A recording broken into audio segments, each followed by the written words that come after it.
Welcome to Biff's Mystery Theater. I have many tales to tell you. Ghost stories, murder stories, and tales that will make your bones chill.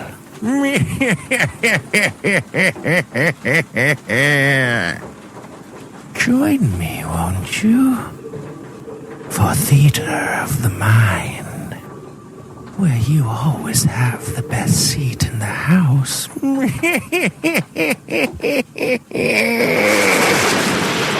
Now close your eyes and turn off the lights.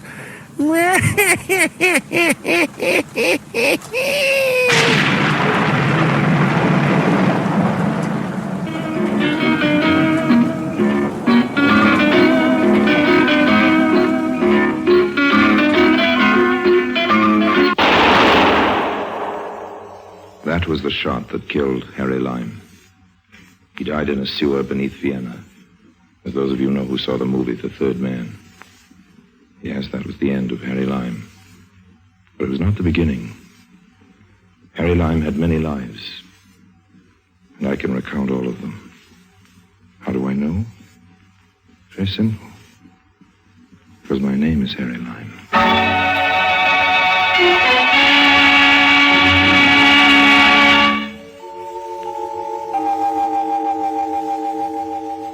I was down on my luck, way down, scraping the bottom. A couple of deals had fallen through, and I found myself in Paris with a lot of time on my hands and only the price of a beer in my pocket. I was spending my time and the money at Fouquet's, not because the beer is any cheaper at Fouquet's, but because, well, you meet a nicer class of people there, and besides, they let you read the newspapers free. So I was reading a newspaper when I came on the advertisement. One of those classified ads in the personal column. It was addressed to Harry Lime. Harry Lime being me, I read on with some interest. There was no signature, no address. Mr. Harry Lime, it said, will find a business opportunity of an extremely profitable nature in the city of Tangiers. Now, I might have thought this was one of the boys trying to hustle me out of Paris or just trying to be funny, except that the advertisement mentioned the city of Tangiers. Now, why Tangiers? There are very few places in the world I haven't been to, and Tangiers just happened at the time to be one of them. Also, Tangiers, everybody knows, is full of money, and I couldn't imagine anybody wanting to send me there right in the heart of the free gold area where every second address is a bank and every second person's an international operator just for a gag. Probably more chances in Tangiers to grab a fast buck than you'll find in the world today. So I was inclined to take the ad a little seriously. Of course, it might have been a police trap. There are cops in countries all over the globe busy looking for me. Some of them are just sharp enough to try to pull me in on a queer come-on like that. But the truth is that one of the only cities left where they don't happen to want me for what's known as questioning is the port of Tangiers. And that's what sold me. There's just one complication. My beer was finished, and with it, my financial resources. How to raise the price of the ticket.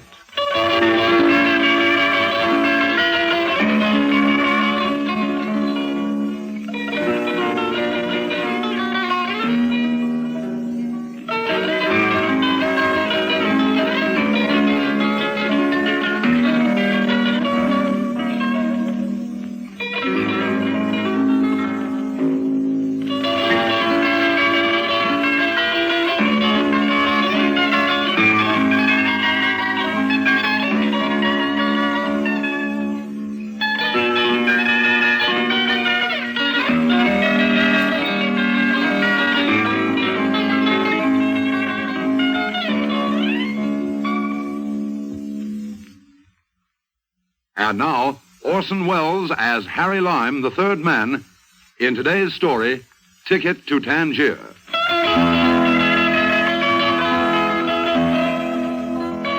While I was brooding about how to raise the price of the ticket to Tangiers, my eye happened to wander down the personal column of the newspaper, and a little below the advertisement addressed to me was this: Gentlemen traveling to Tangiers. A visit to the desk of the porter of the Lancaster Hotel on Rue de Berry will repay any businessman planning a visit to Tangiers who can whistle a certain tune. Well, of course, that didn't have to be Harry Lime, but Here's a song I'm fond of, one I've been whistling for years. Anybody who knew about me might know about that song. Anyway, what could I lose? Went over to the hotel and approached the concierge. Bonjour. Good afternoon. Good afternoon, monsieur.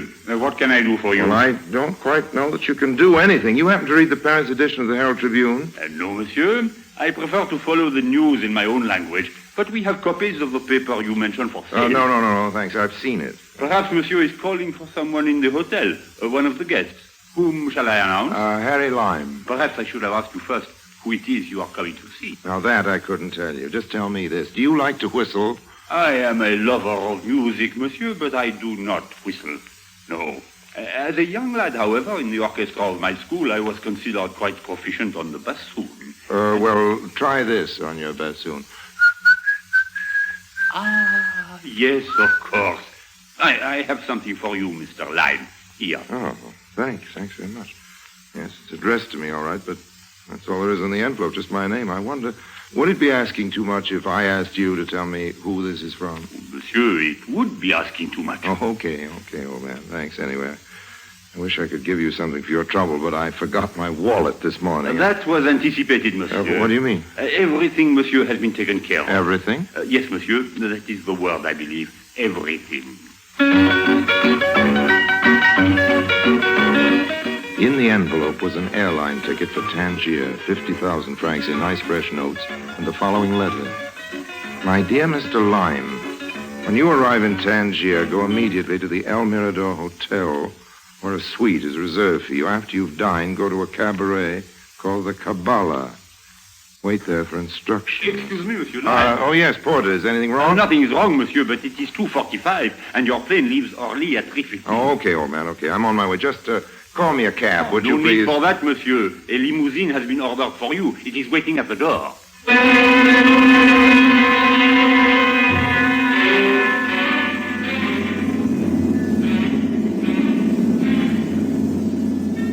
It was a very pleasant trip with a very attractive hostess on board. Are you quite comfortable, Mr. Lyle? Oh, yes, I'm fine, thanks. Isn't there anything you like? Well, I'd like to know what you're doing tonight after we land. I mean, wouldn't you like some more coffee or maybe a pillow? I know what you mean, and you know what I meant. Tangiers is a very interesting city. First there's the Arabs and the Casbah and all that, and then there's the modern European city. It's an international port, of course, with 14 different countries in control, but of course you know that. Yes, I've heard tell. I guess you're making fun of me. You're a businessman. You've probably been to Tangiers many times. Well, let me take that up point by point. I'm not a businessman. I've never been to Tangiers, and I wouldn't dream of making fun of you. Just answer me one question. I go back on a return flight at 6 in the morning, Mr. Lime, and I'm sleeping. You haven't answered the question. Besides, my name isn't Mr. Lime. Oh, that's what it says on the manifest. My name is Harry. Have you ever been to a nightclub in Tangiers called the Kabbalah? Oh, yes, I have. You have what? Yes, I have, Harry. It's a nice nightclub? The best in town. That's good. Glad you like it. I've reserved a table for us, okay?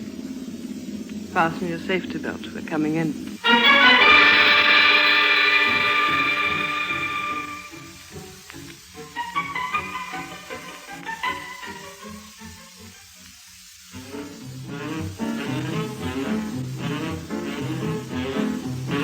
You know something?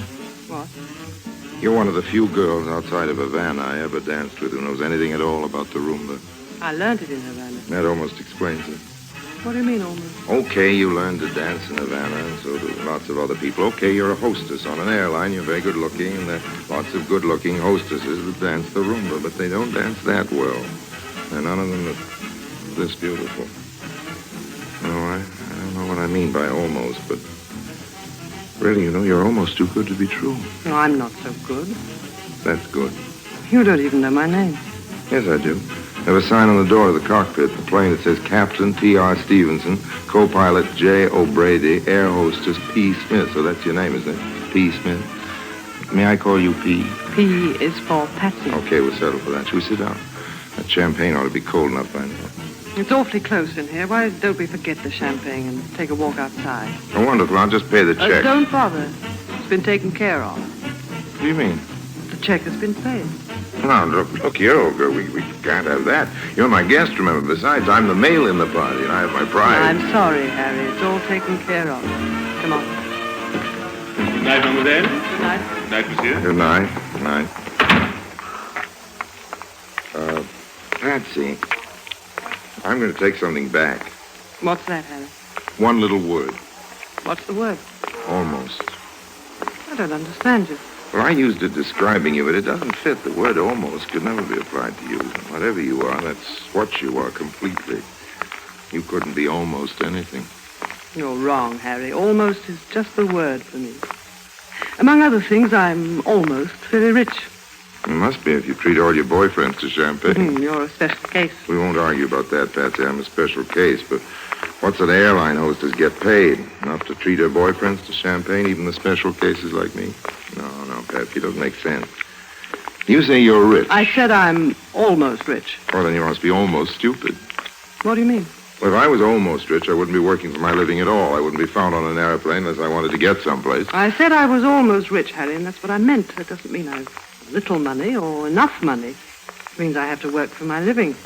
I took this job to pay the rent and also because it brings me twice a week to Tangiers. And what do you like about Tangiers? A lot of international lawyers and private banks with streets full of American cars and grimy characters in nightshirts. Not very beautiful. As far as I can see it, it's a kind of Switzerland with Arabs. No, but it is beautiful, Harry, if you know the right places. Let me show you. All right. Taxi! You know the Villa Muggetti? The Villa Muggetti? Ah, yes, mademoiselle. Mademoiselle means the great palace on the hill. I know it well. Good. Get in, Harry. I'm going to show you how beautiful Tangier can be. The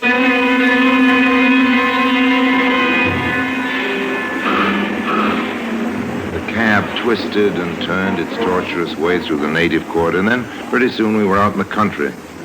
We were climbing steadily, I noticed, and passing beautiful villas, homes of rich expatriates who come to live in this strange little international settlement of Tangier, where you don't even have to register with your consulate, and nobody pays any income taxes at all.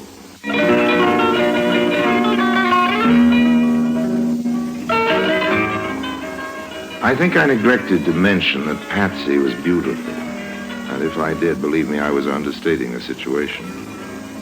She had gray eyes and that clear, powdery gold hair that makes you think of the ashes of angels' wings. I've known an awful lot of girls, but none of them I've ever laid eyes on would have given Patsy a worried moment. There may be better-looking airplane hostesses, but if there are, they're working for airlines on another planet. As we climbed up the moon-bright hills of Tangier, I forgot completely the strange business which had brought me there, the advertisement in the paper, the airline ticket, and all the rest of it. I didn't care why I'd been sent for to Tangier. I didn't care who'd done it or what he wanted from me. I adore kissing you. You do it very well. But we've come to our destination. Oh, so we have. Anyway, the cab stopped. When did that happen? About 5 minutes ago. Where are we? Well, there's the bay below us. Oh, very pretty it looks, too, with all the lights and moon on the water. No, not now, Harry. Please. I'm very impatient. Now let's get out. Why? It's nice in here. It's nicer in the house. That enormous place? Mm-hmm. Anyway, some kind of private mansion it must be. You sure we'll be welcome? Here, you take the key. The key? You mean... That's what I mean. You're my guest. Yes, but how? You've been my guest all along. Gentleman traveling to Tangier, a visit to the desk. But what do you mean? You whistled a tune, didn't you? Well, how do you know about it? I had a friend once who told me how fond you've always been in that music. No, I mean, how do you know about the ad in the paper? I ought to know. I paid for it. And my plane ticket. I got a reduction from the airline. Come in, Harry. Here's a flashlight. I've got something to show you.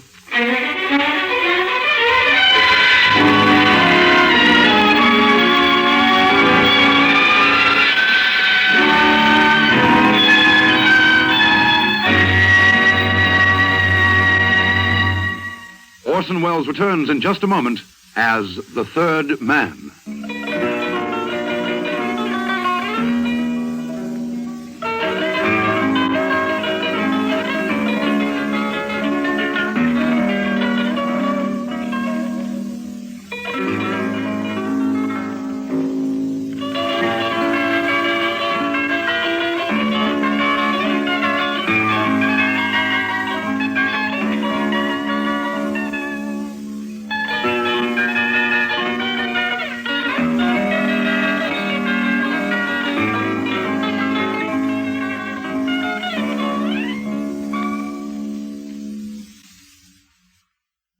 And now, Orson Welles, as the third man, continues with today's story, Ticket to Tangiers.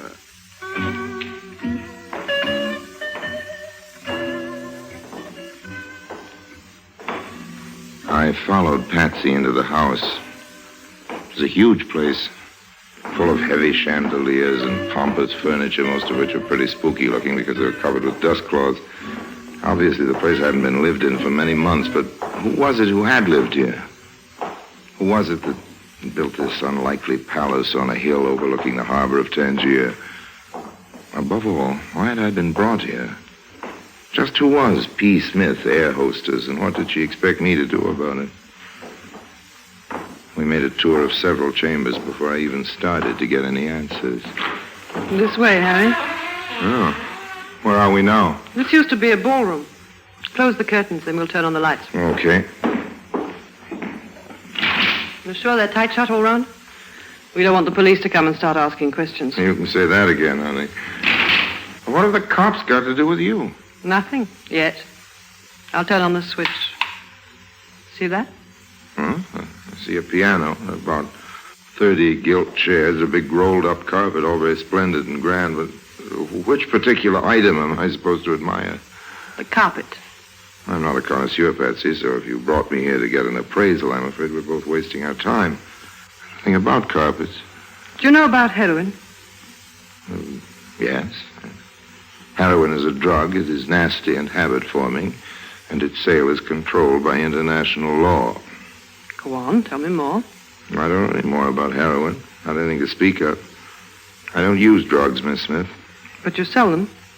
I've just told you that the sale of heroin is controlled by law. Are you suggesting... I'm suggesting that there isn't much you don't know about breaking the law. Any law. You've got a point there. I won't try to deny that my knowledge of the subject isn't fairly extensive. Why do you think I sent for you? Why do you think I brought you here? You're Harry Lime, aren't you? Now stop kidding for a minute and let's get down to business. First of all, I think you better answer a few questions, Miss P. Smith, air hostess. That isn't necessary. Maybe not, sweetheart, but I'm the curious type. I like the facts before I take on a job, all of them. First of all, what's your racket? I haven't any racket. I'm an airline hostess. Yes, but why? Because it's a good job. Yes, because the run takes you to Tangiers, am I right? That's partly right. Yes, but listen... What's your real name? What's it to you? We'll play it my way, sweetheart. We aren't playing it at all. You must need me awful bad to take all this trouble to look me up and move me. If you need me, you're going to cooperate. We'll start off with your real name and go on from there. Did you ever hear of a man named Mugetti? Mugetti? Rico Mugetti? Mm-hmm. Yes, I thought the name of this place was familiar. I met Rico once in Marseille. Another time in Casablanca. He comes from Corsica, isn't that right? He came from Corsica. You mean he's dead? Yes. I was his wife. Oh, I'm sorry. There's no need to be sorry for me. I killed Rico myself. Then I'm sorry for Rico. He wasn't a nice man, Harry. No, I guess he wasn't. I remember now. I once saw him blind a man with a broken wine glass. You're right. Rico wasn't a very nice man, but he was careless. How do you mean, careless? With his wives, anyway. A man has to watch himself when he starts playing with wives.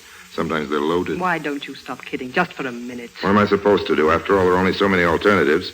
I can make a joke about what you just told me, or congratulate you, or hand you to the cops. And now I think it's better if we treat it as a joke. So this is the notorious Harry Lime, the man no country can hold and who stops at nothing. You know what? I think you're actually shocked. Maybe I'm not Harry Lime at all. After all, an awful lot of people can whistle that song. You'd better be. I'd better be what, Love Boat? The original Harry Lime, not a facsimile? He doesn't like murder, Mrs. Mugetti. You say he stops at nothing. Well, believe you me, he stops at that. A, it's messy. B, it's silly. And C, there's no profit in it. Besides, Harry Lime's mother always told him not to go around killing people. She said it wasn't nice. You don't know the facts in the case, Harry. I was justified. Don't have to take my word for it. I guess I will at that. And now, Mrs. Mugetti, if you don't mind, why have you brought me all the way to Africa to this empty house? You say there's a lot of heroin in that rug. Do I take your word for that? You don't have to. You can look for yourself. I told you before, honey, I don't know anything about dope. You know people who do, don't you? People in Paris, in London, in New York. Not intimately. But you know how the drug traffic works. I don't. It was something new for Rico, some kind of big haul. He must have had a partner because he wouldn't have known how to dispose of it. It wasn't his line at all. It isn't mine either, honey. I keep telling you that. How do you know it's so valuable? He told me. I've been keeping it here in the house for months now. This airline job I have is perfect for smuggling the stuff, but I don't know who to take it to. I don't know what towns pay the best price. I don't know the names of the agents. Rico kept me away from that kind of thing. All I can remember was hearing him talk about you. You've got to help me, Harry. What about the police? They don't know it's here. I don't think they even know about the house. At least there isn't anything against him in Tangiers. I mean about you, Longboat. You killed him, didn't you? How do the cops feel about that? They don't suspect me. There's no reason why they should. I had a good alibi. I wasn't even in town. Just tell me how you did that sometime. So you can blackmail me? No, thanks, Harry. Let's keep our relationship on a nice, clean business level. Now, that's the way I like to hear you talk. Who are you? We'll talk about that later, Madame Mugetti. Now, I think it would be easier all round if you and Mr. Lime put your hands in the air. Not too high. Just shoulder level, huh? Right. This is a very efficient gun I'm holding. And I'm a good mark. How did you get in? I hate to tell you, Madame Mugetti, the explanation is so banal. Through the door. You left it open. Now then, where's the heroin? Just a minute. Yes, Mr. Lime? You seem to know my name, monsieur, but I'm afraid you have the advantage. It doesn't matter. I was, shall we say, a business associate of this widow's lady's husband. Okay, don't tell me. Let me guess. You began in Indochina. You served 3 years in a penal colony in Brazil. They used to call you the doctor, am I right? I have a doctor's degree. Dr. Bessie, that's your name? What a detective you would make, Mr. I have a good memory, Dr. Bessie, and I'm a professional collector of information. You will find the heroin in the piano. In the piano? Yeah. This is probably a trick, Mr. Lime. Suppose you go to the piano and extract the heroin yourself. Don't be silly, old man. It would be very simple for me to extract a revolver from the piano, and I think it would be unpleasant for both of us if there was any shooting. There must be police in the neighborhood. I'd much prefer you to find your dope and leave quietly. I'm a peace-loving man. Very well. I'll look for myself. I'm keeping my eye on you, Lime. Now then. Wait a minute. There is nothing here. What have you... Put up your hands, Bessie. I'm warning you. I'll shoot if you don't. What you did? Well, very quick, I must say. Congratulations. Strange. He said he was a good shot. Must have been boasting. He should have kept his eyes on both of us, and nobody could do that. Is he dead? I wouldn't know, Mrs. Mugetti. I haven't asked him. He looks that way. Have you any plans? Yes, we better get out of here. Isn't that funny? That's just what I was going to suggest. Take the heroin. You can carry it just as it is in the rug. No, thanks. I have a bad back, and I hate to stoop over. Why don't we just leave it where it is? Let the cops find it and give up $100,000 worth of dough. You crazy? Not crazy enough to argue with you as long as you're holding that gun, Patsy, but... What's that? Well, what do you think? Maybe it's the police. Either that or it's New Year's Eve. Douse the lights on. Right. Okay, and now? That's much better. Why, you... We've got darkness, and I've got the gun. Give it back to me. You're too impulsive for firearms, Mrs. Mugetti. I'm keeping the gun. The cops. Sure, They're it's the here. cops. Your husband built a nice big house, but it's getting a bit overcrowded. If you don't mind the suggestion, I think we better scram just 2 feet ahead of me, Mrs. Mugetti, and don't try anything funny. You dirty... Keep your seatbelt fastened. We're coming in.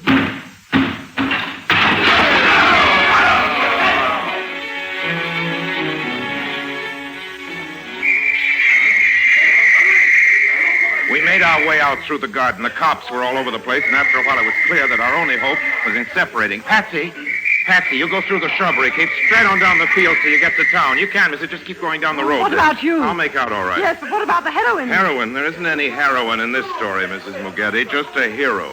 That's a joke, honey. You can laugh at it later when you catch your plane to Dakar.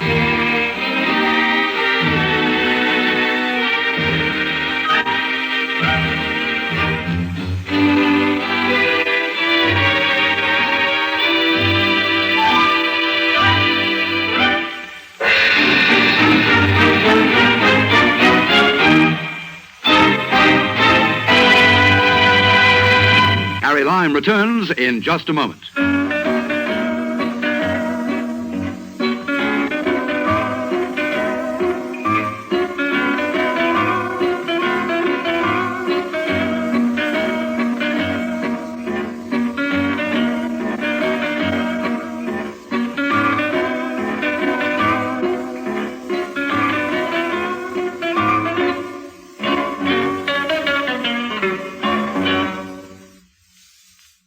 And now, Harry Lime.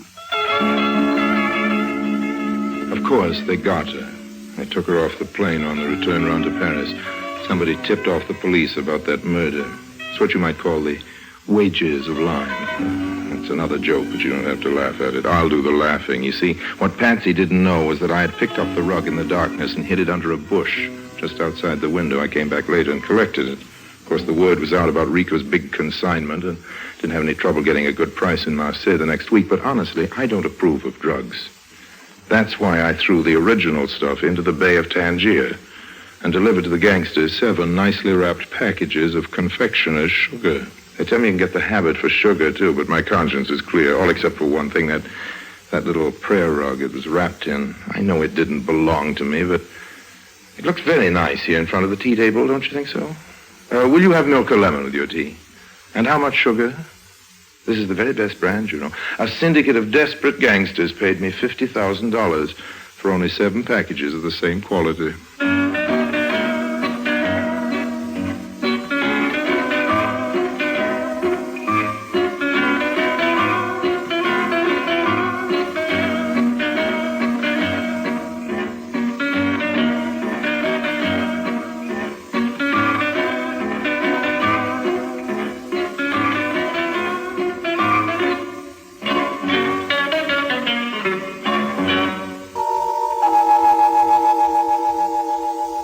Diamond as big as a hen's egg. Change that to a duck's egg. And I held it right here in my hand. Not that I had any idea of keeping it, you understand. I was merely recovering it to return it to its rightful owner. Do I hear hollow laughter? All right. You don't have to take my word for it. Ask Scotland Yard. Get them to show you the files. What do you think I am? A crook?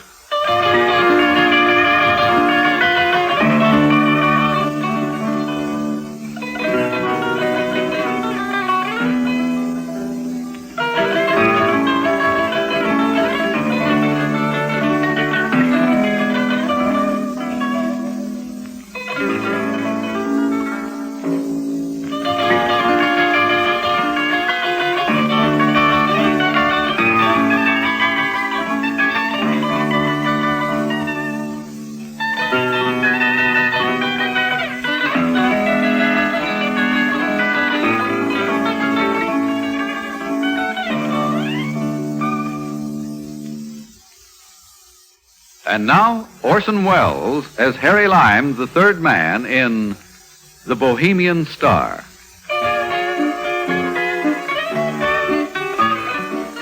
London, 1938. One of those quaint old English pubs, you know, with cubicles around the walls. Seated together, a boy and a girl. Not hard to look at either, the girl. Peaches and cream, that wonderful English type. In the next cubicle, a handsome, distinguished-looking American, Harry Lime. Me. Not eavesdropping, of course, just interested. In a casual sort of way. You mean to say you have to work? Yes. But you promised to take me to the pictures. I'm sorry, dear. I didn't know this was going to turn up. Look, Terry, if it's just that you're broke as usual and can't afford a cinema, let's walk in Hyde Park or feed the pigeons in Trafalgar Square or something. There's no need to spoil our evening altogether. No, it's not that, Pat. Honestly, I have got a job. The news editor wished it on me just as I was leaving. What do you have to do? It's an interview. Some South American Johnny called Senor Alvarez.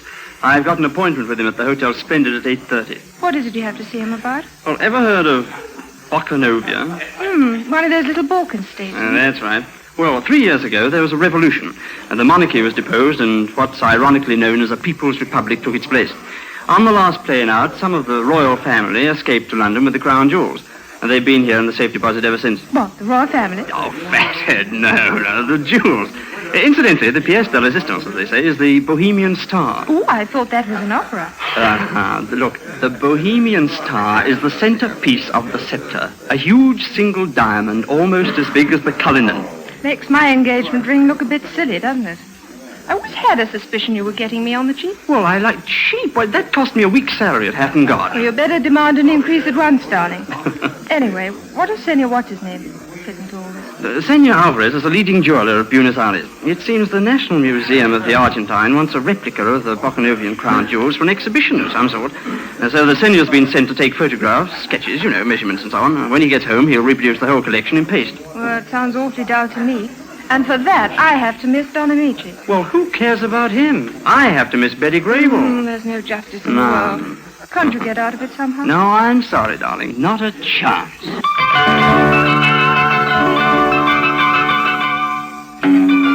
I've always had an interest in jewels, purely academic, of course, particularly diamonds, particularly big diamonds.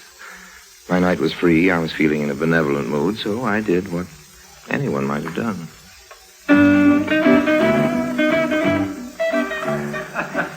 Excuse me. I hope you'll forgive my rudeness, but I couldn't help overhearing your conversation. I thought maybe I could help you out if you'd let me. Oh? Perhaps I'd better introduce myself first. My name's Paul Atkinson. Paul Atkinson? Not the Paul Atkinson of American Associated Press. Well, I do an occasional stint for the AAP. Oh, gosh, I read your articles every week. I'm Terry Freeman of the Clarion. Glad to know you, Terry. This is my fiancée, Miss Pat Weston. Hello, Pat. How do you do? Look, won't you sit down? Oh, thanks. This interview you have to do is sort of spoiling your evening together. I understand. Oh, just one of those things, you know. There's nothing we can do about it, I'm afraid. When do you have to turn your copy in? 10 o'clock tomorrow morning. 10? I'll do better than that. I'll deliver it personally to you at 9 on the dot. Guaranteed. Oh, I don't follow. Well, you two kids go off to your movie. I'll interview this guy, Alvarez, and write your story for you. Yes, but... Why should you do a thing like that? Well, why not? I haven't any girlfriends to take out. Pretty poor newspaper man who won't help a colleague when the chance turns up. Oh, it's kind of you, but I couldn't dream of imposing on you like that, Mr. Atkinson. Well, for the record, my friends call me Paul. Oh. I assure you it's no imposition. Of course, if you're scared, I won't turn in a story up to standard. Oh, gosh, look, it's not that. Why, you couldn't write a bad story if you tried, but look, what would my editor say if he found out? Who's going to tell him? You, or me, or Pat here? Of course, there's another way out. Oh, what's that? You go off to your interview, and I'll take Pat to the movies. Thanks. I wouldn't trust even a newspaper man as far as that. Okay, then. The Splendide, then. 8:30? Yes? Look, all the Forget same, it, Terry, old man. I'm not doing you a good turn. You're doing one for me.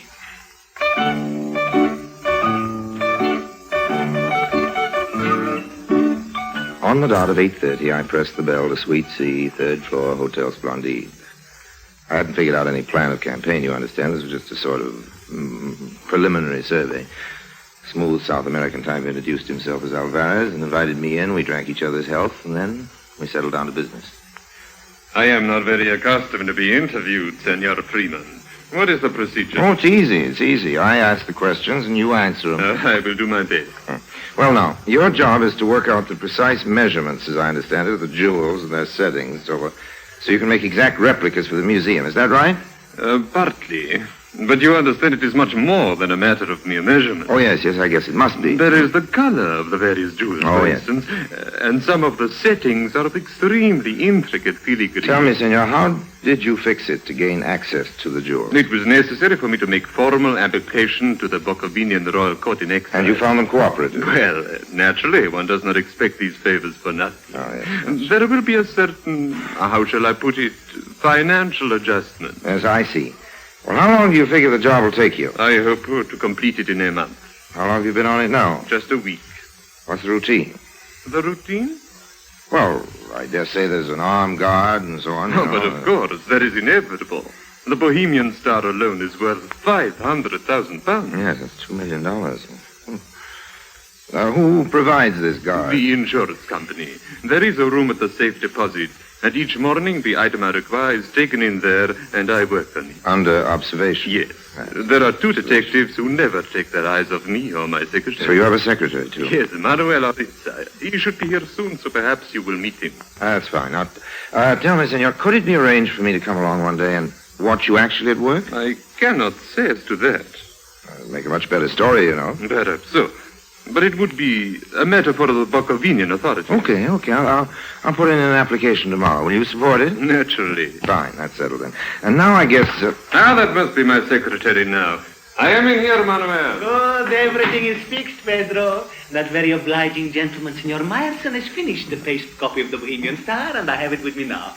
Regardless, my friend, it is not perfect. Manuel. Tomorrow, when the right moment comes, I will distract the attention of the detectives, and you will remove the real jewel and slip this one in its place. Manuel, we have company. You fool, to talk like that. But how was I to know?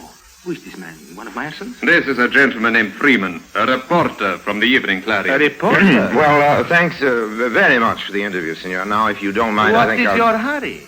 Well, I have to go on back to the office. You can wait a little while.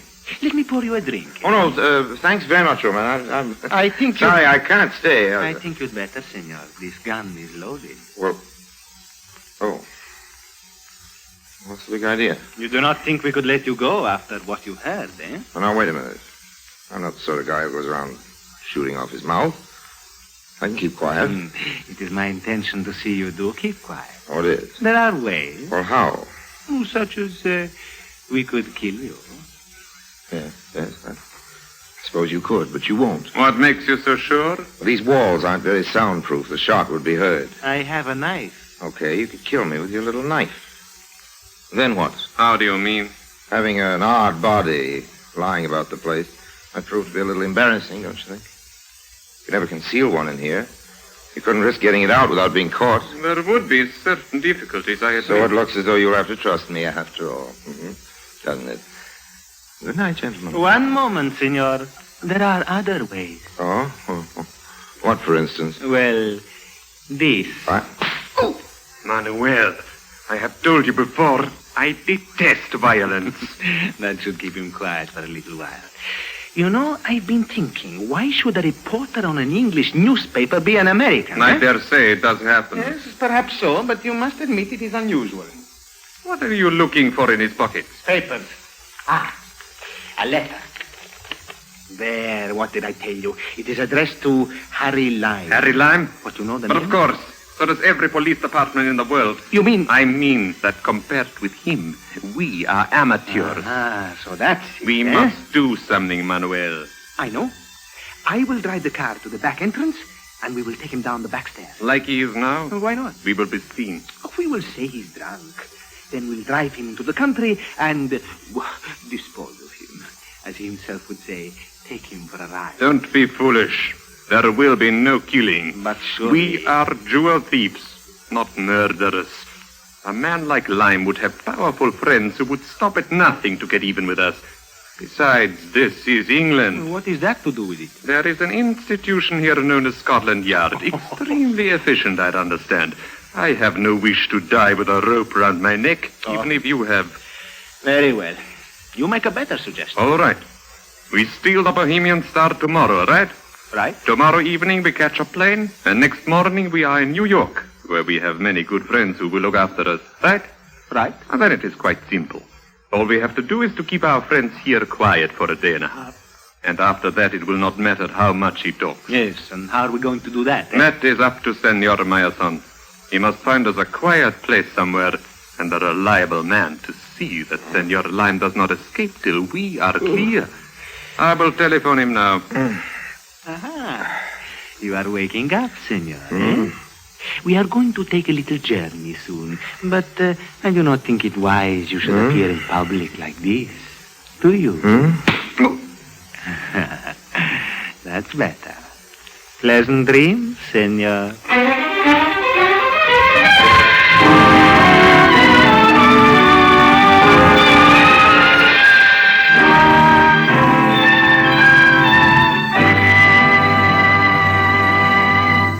Orson Welles returns in just a moment as the third man.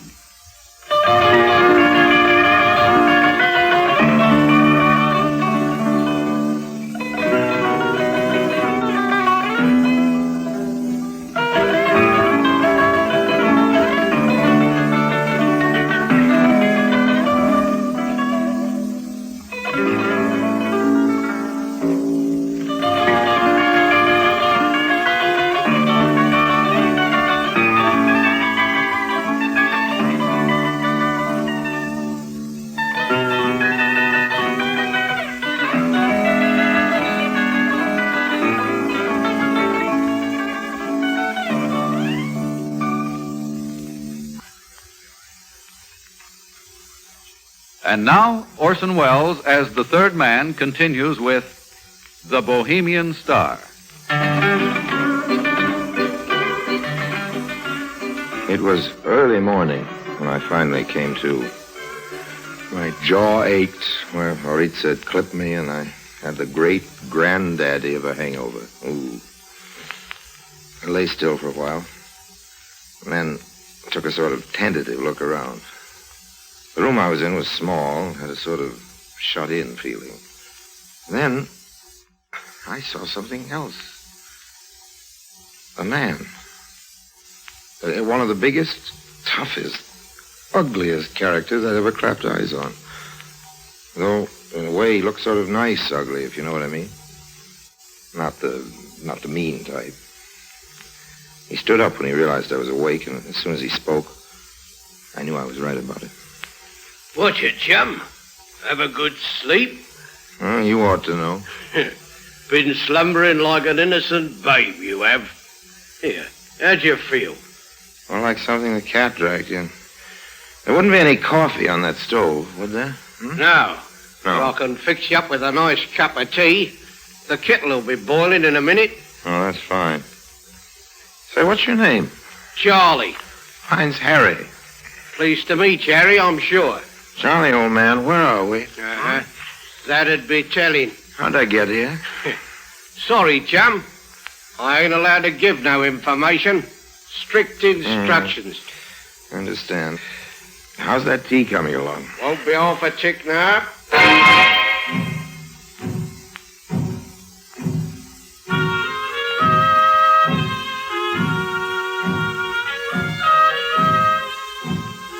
I slept again afterwards. It's going on for midday when I woke.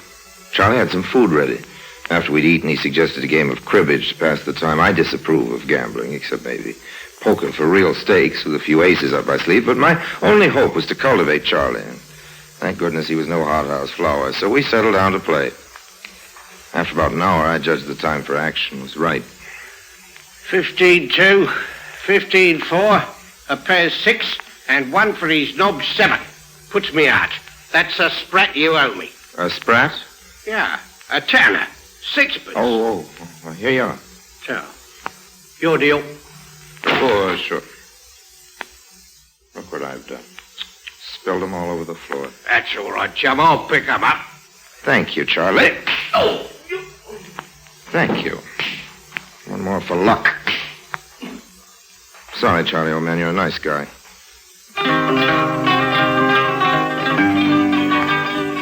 I tore up a sheet and bound and gagged Charlie. He had some keys in the pocket. I let myself out. My guess had been right. I was somewhere in the East End. I walked till I found a main road and then called a cab.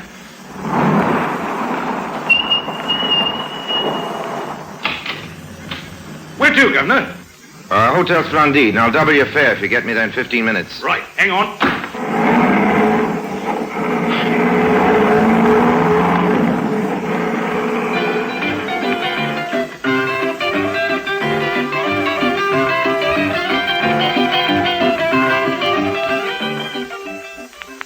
There was only one way to tackle this job, the bold approach. At the Splendide, I went straight over to the desk and asked for Senor Alvarez. I'm sorry, sir. He's not in at present. Well, how about his secretary? Well, he's not in either, sir. They haven't checked out, have they? They're still staying here. They leave by plane for New York this evening, I understand, sir. Is there any message? No, thanks. That's okay.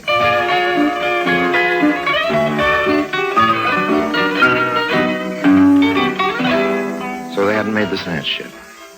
I had no idea where the safe deposit was, so all I could do was wait. Found a spot where I could keep out of sight and watch the elevators at the same time. An hour passed. An hour and a half. And then, there they were. As their elevators started to rise, I took the stairs 3 at a time. I reached the 3rd floor just as the door of their suite was closing behind them.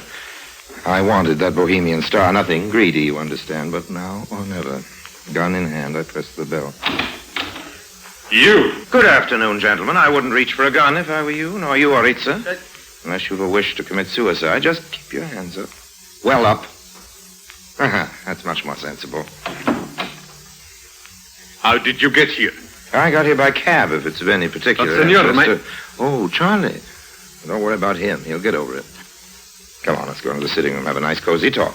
After you, senor. And you. It's more like it. All right, chums. The Rock. The Rock?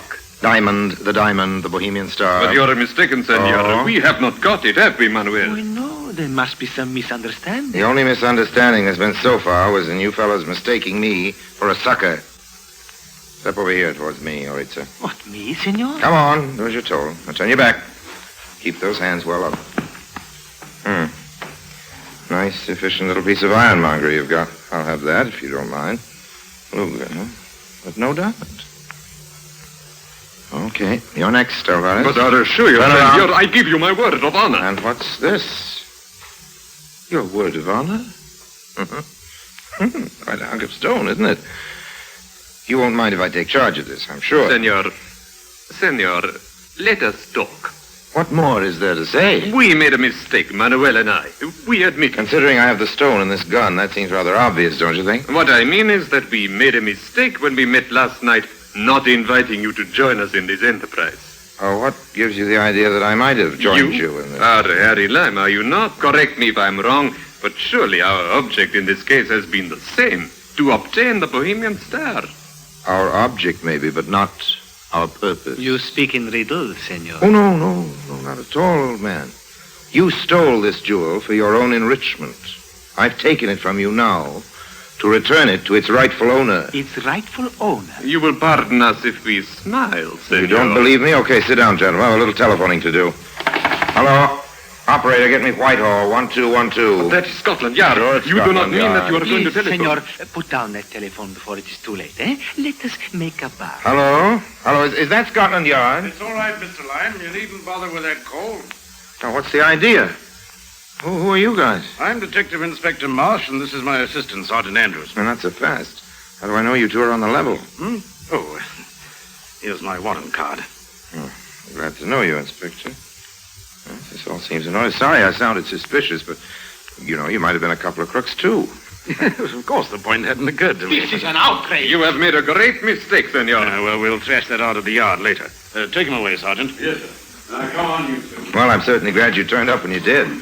I can't figure out is how you got in so quietly. My ears don't miss much, and I'll swear I never heard that front door open. Well, of course you didn't. We've been here all the time.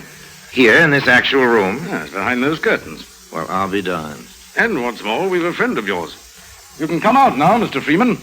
Hello there. Why, Terry, I don't get all this. Oh, it's all quite simply explained. When you didn't turn up this morning, I got a bit worried, so I phoned AAP, and they told me Paul Atkinson was in Malaya. Then I went round to the yard and gave the whole story to Inspector Marsh here. And you figure there must be some dirty worker, huh, Inspector? Well, it did seem that something odd was going on. And doubly odd when I rang the Argentine embassy and they denied all knowledge of Alvarez and Loritza. So the management let us in here while they were away. We were just about to announce ourselves and find out what was what when the doorbell rang and you came in. So you figured you'd wait a while and see what happened, is that it? Exactly. I say. What is it? Just as well I'm not a crook, isn't it? I mean, if I tried to get away with the Bohemian Star instead of fooling the yard, I'd have found myself in a lovely jam, wouldn't I? Well, I shan't pretend we didn't suspect you for a while, Mr. Lime. But we know now that you're an honest man. That's all right. It's not everyone who'd risk his life the way you've done. Oh, that's okay. Here, I guess you better take this stone, Inspector. I'll be glad to see the last of it. Oh, thanks. Of course, you realize there'll be a reward. Oh, no, please. But my dear fellow, it's no more than you're entitled to. Don't you agree, Mr. Freeman? Oh, certainly. I'll see the matter's taken up with the Bokanovian authorities, and you'll hear from them in due course. Well, if you insist, though. After all, I was only doing my duty. And Terry, I really did intend writing that story for you. I'm sorry I slipped up on it. Hope you didn't get into too much trouble with your news editor. Well, there was a bit of a row, but that's all right. Oh, it will be, old man, it will be. Just wait till he sees the story you've got for him now.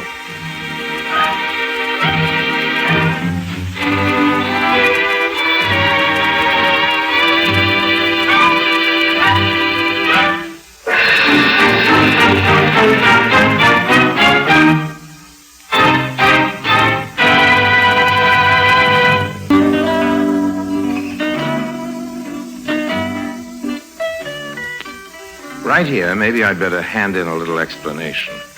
You're wondering what particular stroke of luck or lunacy led your old friend Harry to settle for just the reward, not to try for the diamond itself, at least while the going was good. Well, first of all, it was a very tidy little reward, and secondly, when I first came into that room, I just happened to notice the tip of what was unmistakably the shoe of a policeman sticking out under the curtains.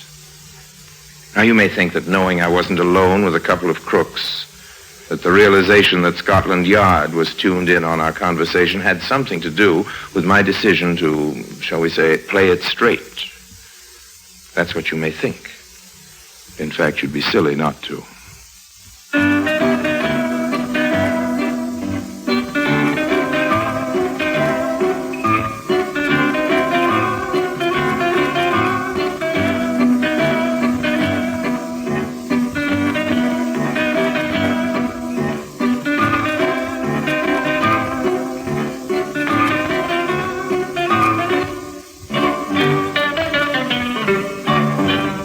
Lives of Harry Lime.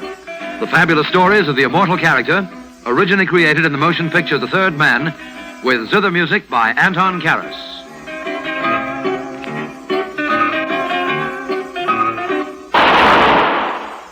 That was the shot that killed Harry Lime.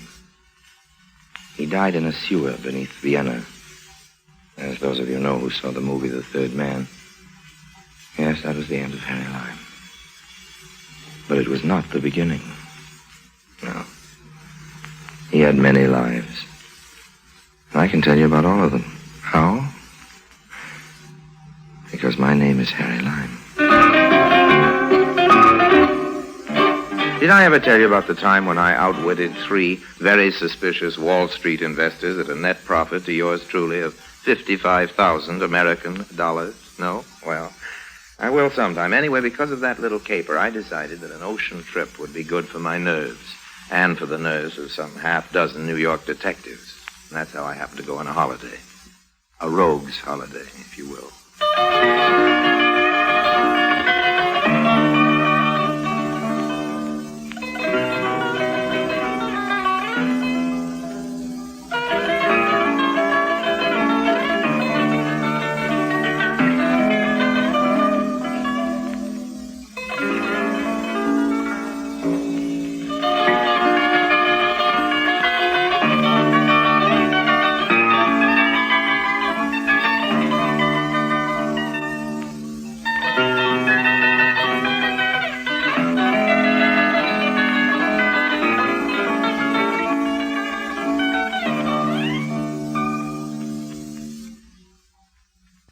And now, Orson Welles as Harry Lime, the third man in Rogue's Holiday.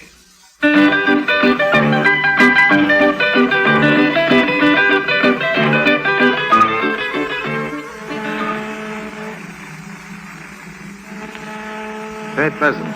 Day or so out of New York, aboard the Queen Anne, bound for Southampton. I was on the passenger list as J. Harrington Lime.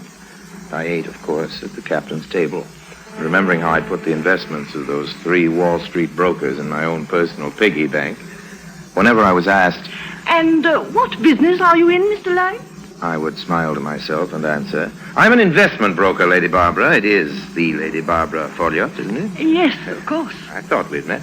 Aren't you also sitting at the captain's table? Yes, that's right. And I seem to remember that there's an empty chair at the table next to yours. You're not traveling alone. It's of no importance. You are on a holiday, Mr. Lime? A holiday? After a manner of speaking, yes. I don't understand. I'm so interested in my work, Lady Barbara, that I'm seldom able to keep from mixing pleasure and business. Oh, you seem so young to be engaged in so complex a business. Investment banker. I always thought all bankers were portly men in their 50s. Well, every banker must be able to inspire confidence in his clients, Lady Barbara. The incompetent banker relies on his appearance and his maturity. And you? I rely on my record of success, ma'am.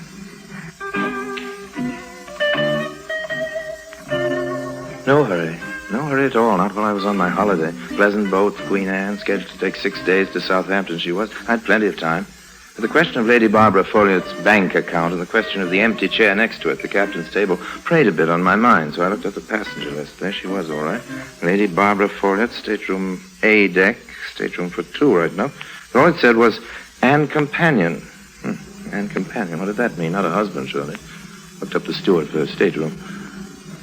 Yes, sir. Steward, you're in charge of the staterooms along this corridor, aren't you? Yes, sir. Now, number 6. I believe that's Lady Barbara Folliot's stateroom, isn't it? I believe yes, so. Now, I was wondering, just idle curiosity, you know, on the passenger list, she's down as traveling with a companion.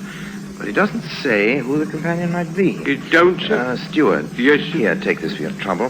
Thank you, now, sir. then, would you tell me who her companion is? No, sir. Not me, sir. Will that be all? Yeah, just a minute now. Yes, After sir. all, old man, I slip you a $10 bill just for a bit of information. The lady in question, sir, slipped me a double sawbuck not to give out that information, sir. A double sawbuck? $20, sir. Ah, yes. Well, then I'll just take this for your trouble. Thank you, Now, sir. then, about Lady Barbara's companion. You were planning a little hanky-panky, no doubt, sir. Hanky-panky? Worried, were you, sir, lest the companion might be the husband of the lady in question? Yes, something like that, yes. Looking for a little shipboard romance, no doubt, sir. That's it. Now, who's the companion? You've got clear sailing, sir. The companion's not her husband. Matter of fact, sir. Yes? Take my advice and wait till the companion's got her sea legs, sir. A lot cuter, the companion, than Lady Barbara, sir. Uh-huh. Well, thank you, Stuart. Not at all, sir. So, in the next day or so, I found opportunities for squiring Lady Barbara around the boat, cocktails in the evening, a drink or two after dinner, even a game or two of deck tennis in the afternoon. Something she'd said made me prick up my ears and redouble my attentions to her as a prospective, shall I say, client. We were having brandy in the lounge after dinner. The other day, Mr. Lyme. Yes? You were saying that what you relied on to inspire your clients with confidence Was my continuing success, yes, that's right. I must say, you inspire me with confidence. Well, that's half the battle for an investment banker like me. Have you some problem with your own investments? To be frank, yes, I have, Mr. Lyme. We must talk of it further tomorrow. Well, why not now? Thank you, I should like to, but the truth is, I must spend... Your companion. The reason for the empty chair next to you at the table. Hmm? Yes, She hasn't her sea legs yet, hmm? How did you know it was she, not he? Well, it's no matter. You'll probably be meeting her tomorrow. If she takes a liking to you, Mr. Lyme, as I have, then perhaps we can do some business. That is, if you want to. Any way I can be of service, Lady Barbara.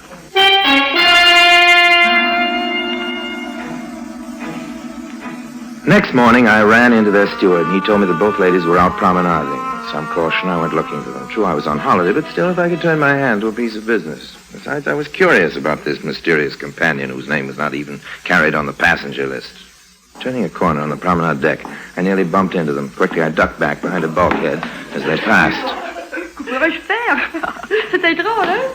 Tu es rigolo, ma princesse. Ma princesse. So, her companion was a princess. For the rest, I'd seen that she wore a veil close over her hair and face, but no veil could conceal that beauty. And I'd seen something else that interested me, too. A string of pearls, matched pearls. I maneuvered into position for the next round on the promenade. Lady Barbara. Oh, good morning, Mr. Lyme. Anne, this is the nice man I've told you about who's been so kind to me. Mr. Lyme, this is Miss Jones. How do you do, Mr. Lyme? I am pleased to meet you. Miss Jones? Such an ordinary name for such an extraordinary young lady.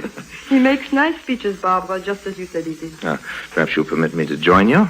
Oh, I'm so sorry. We were just going in, Mr. Lyme, weren't we, Barbara? Well, then at least, Miss Jones, maybe you will join me and Lady Barbara this evening before dinner. Mr. Lyme insists on the practice of buying me a cocktail before dinner, Anne. Why, I should like that. Only as to cocktails, the ship's doctor told me that perhaps until I am stronger, I should drink champagne. Perfect. I'll make sure there's a bottle nice for you, Miss Jones. Miss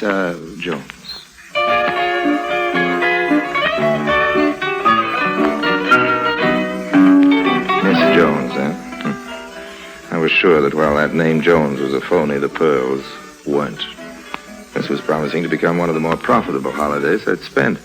That evening, I was in the lounge early, a bucket of iced champagne by my side. Mr. Lyme, as you promised, my wine. It's vintage, Miss Jones. I think it should be adequate.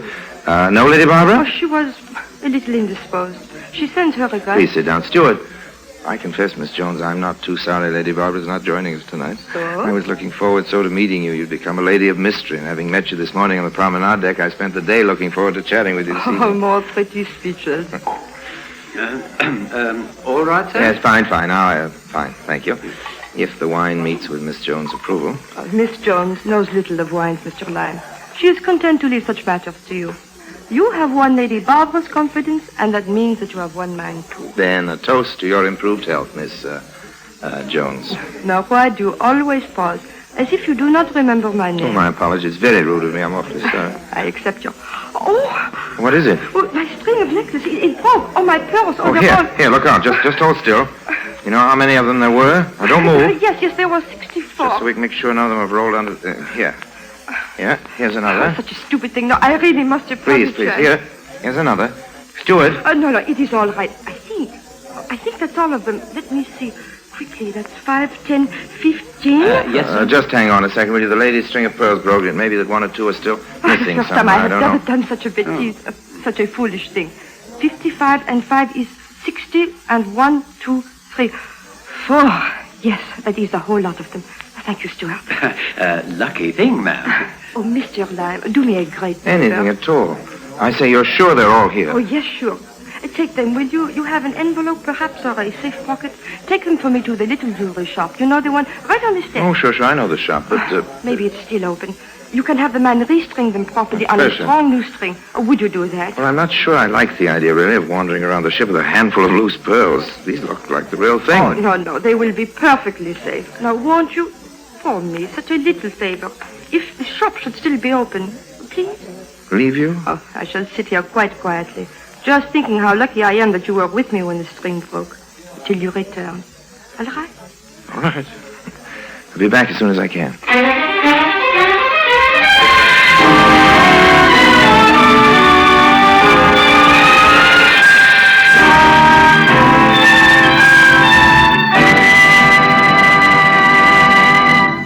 Orson Welles returns in just a moment as the third man.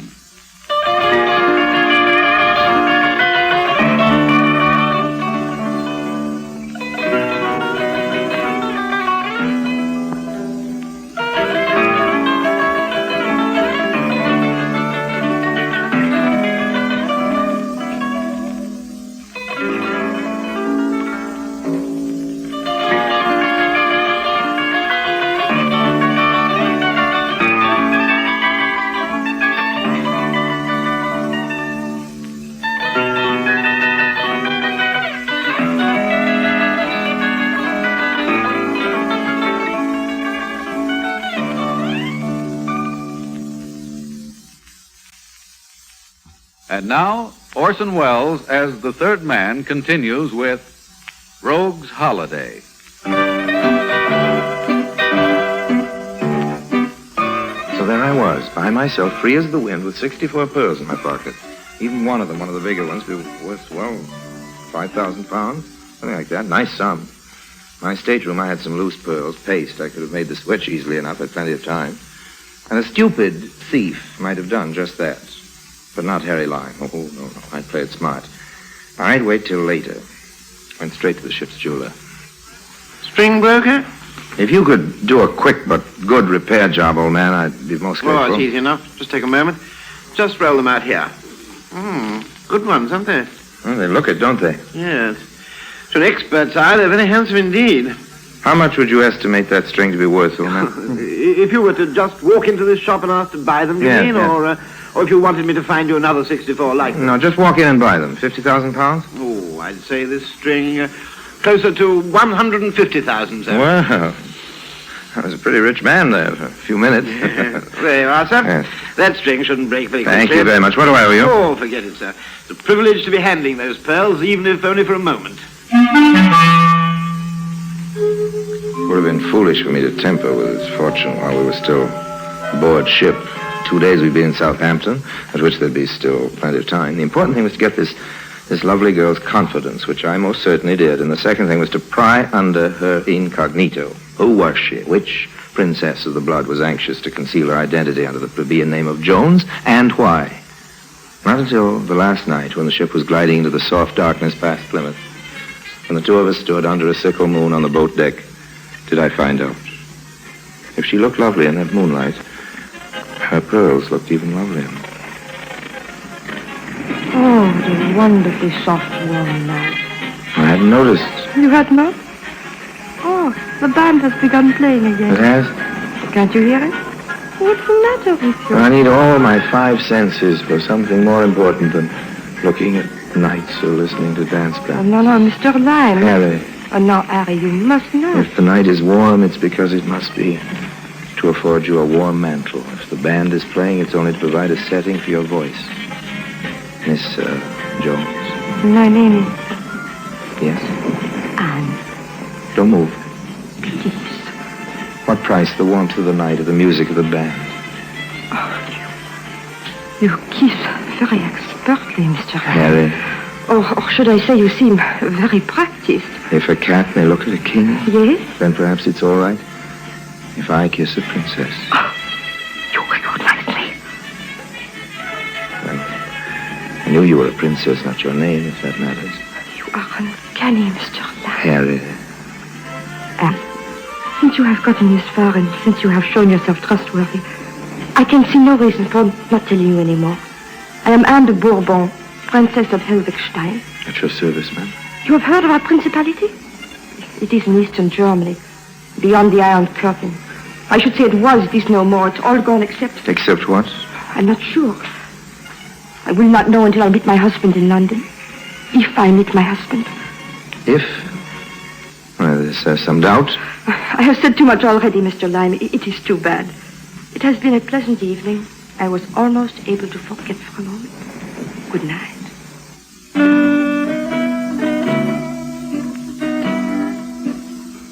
She was gone, just like that. At least I knew now who she was. Whether I'd be able to find her again in London, whether I'd frightened her away, and with her my chance at that string of pearls by letting her know that I knew she was a princess, all these things I was a little nervous about. Till next day, just as I was getting ready to disembark in Southampton, Lady Barbara came up to me rather quickly.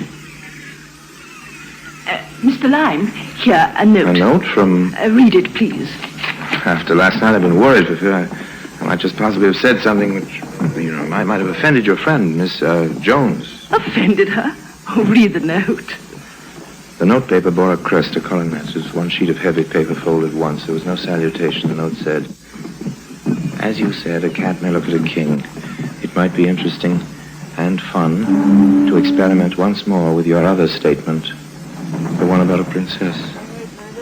There was no signature, but none was necessary. Do you feel better? Yes, but... She asked me to tell you that we will be stopping at the Carlton. We'll hope to see you then.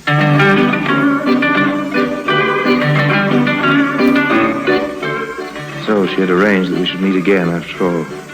And when we met again, away from the dangerous confines of an ocean liner, I proposed to relieve her lovely neck of those lovely pearls.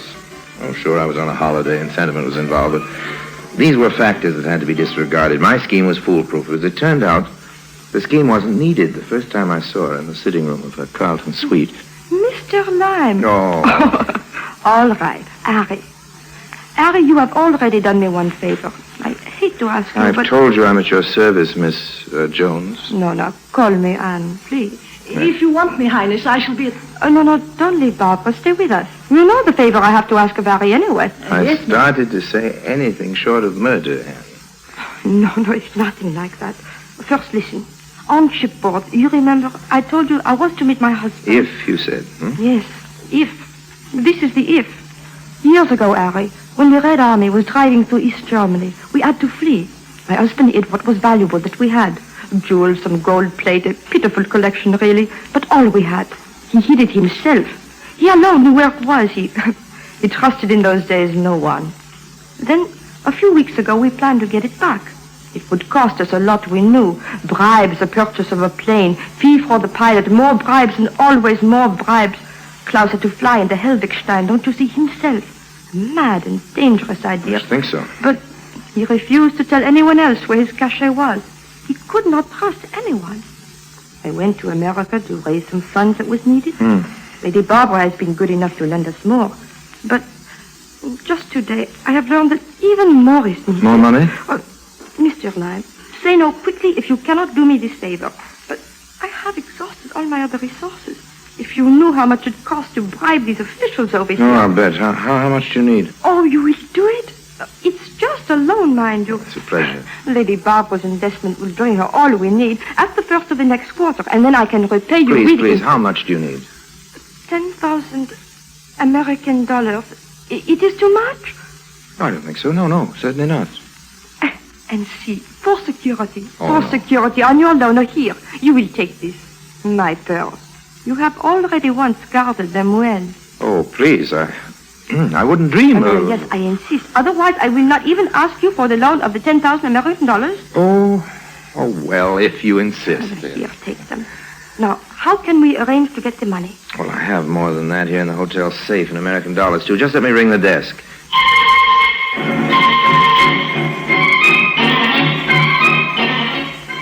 A trip downstairs in the lift, elevator to you, back up again to my room and over to hers. I handed her 10 bills. She handed me the pearls. We smiled, shook hands on the deal, and I walked out of her room with a fortune in my pocket.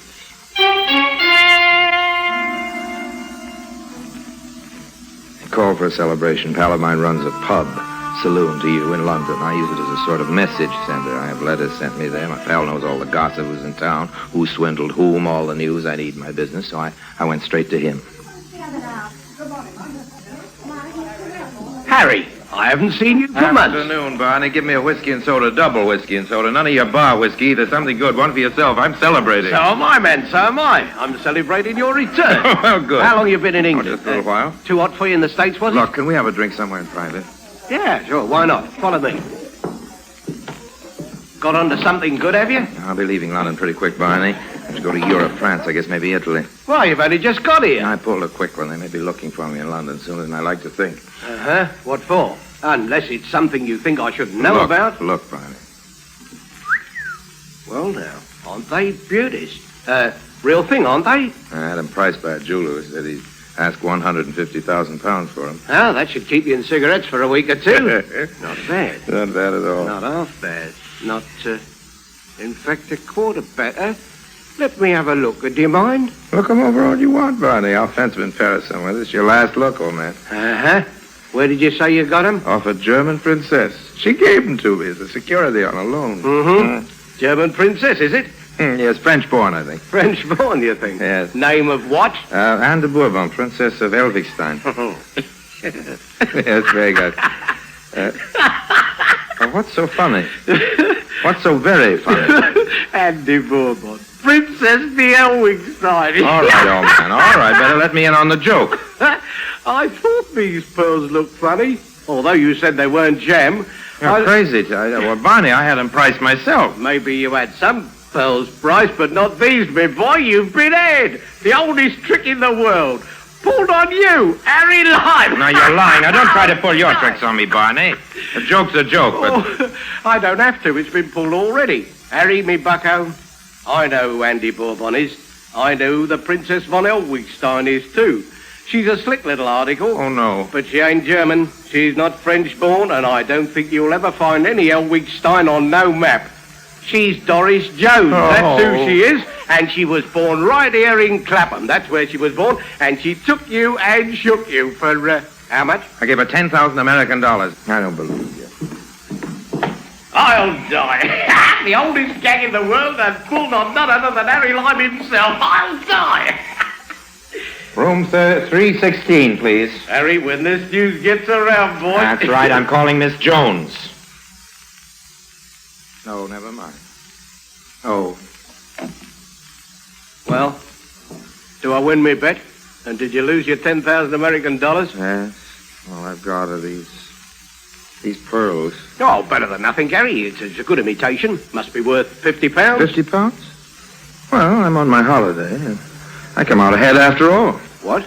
Well, what about your 10,000 American dollars? Your slick little article from Clapham tries to pass that 10,000, Barney. They're counterfeit. That'll teach Miss Jones to try anything fast with Harry Lime.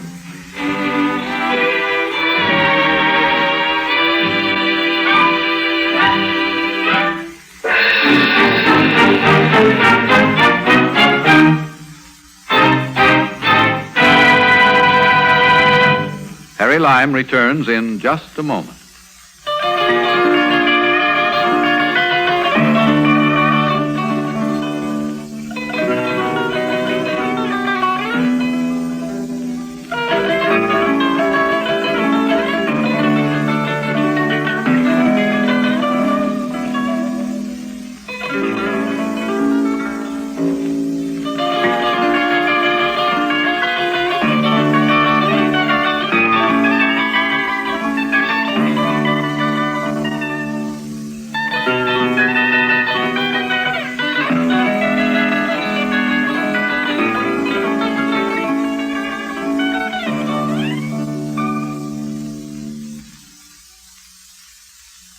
And now, Harry Lime.